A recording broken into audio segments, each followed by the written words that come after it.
কখনো কি মনে চেয়েছে হার মানতে? মনে হয়েছে পৃথিবীটা যেন আপনার বিরুদ্ধে আর সাফল্য একেবারেই অসম্ভব?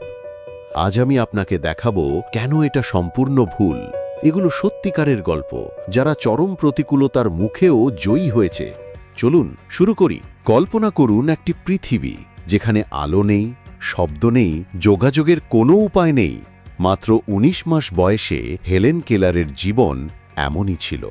ডাক্তাররা বলেছিলেন সে কখনো শিখতে পারবে না, কথা বলতে পারবে না, স্বাভাবিক জীবনযাপন করতে পারবে না।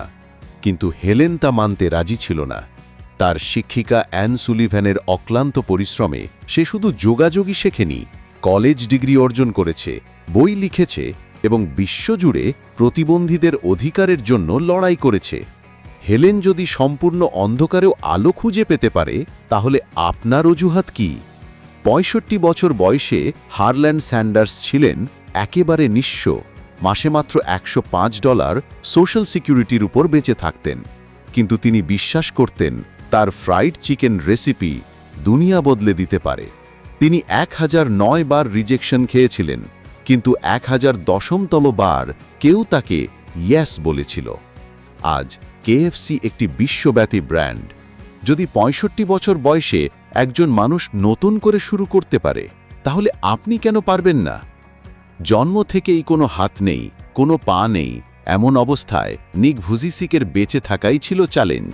১০ বছর বয়সে তিনি আত্মহত্যার প্রচেষ্টা করেছিলেন, কিন্তু আজ তিনি বিশ্বজুড়ে লক্ষ লক্ষ মানুষকে অনুপ্রাণিত করেন। নিক লিখতে পারেন, সাঁতার কাটতে পারেন, সার্ফ করতে পারেন, এমনকি মাইক্রোফোনে কথা বলে মানুষকে বদলে দিতে পারেন। তার মেসেজ স্পষ্ট যে অসুবিধে জীবনকে থামিয়ে দেয় না, শুধুমাত্র আপনার চিন্তাভাবনাই পারে। এই গল্পগুলো শুনে আপনার কি মনে হচ্ছে? হেলেন, কর্নেল স্যান্ডার্স, নিক, তাদের প্রত্যেকের জীবনেই এমন মুহূর্ত এসেছিল যখন তারা হেরে যেতে পারতেন, কিন্তু তারা লড়াই করেছেন। কারণ সাফল্য কোনো লাকের খেলা নয়, এটা হলো লেগে থাকার খেলা। আপনার জীবনেও হয়তো আজকে একটা বাধা এসেছে, হয়তো মনে হচ্ছে আমি পারবো না, কিন্তু আজই এই মুহূর্তে সিদ্ধান্ত নিন, আমি হাল ছাড়ব না। কারণ ইতিহাস প্রমাণ করে যারা লড়াই করে তারাই শেষ পর্যন্ত জয়ী হয়। ধন্যবাদ, আর মনে রাখবেন আপনি শক্তিশালী, আপনি অপরাজেয়। এই গল্পগুলোর মধ্যে কোনটি আপনাকে সবচেয়ে বেশি অনুপ্রাণিত করলো? কমেন্টে জানান।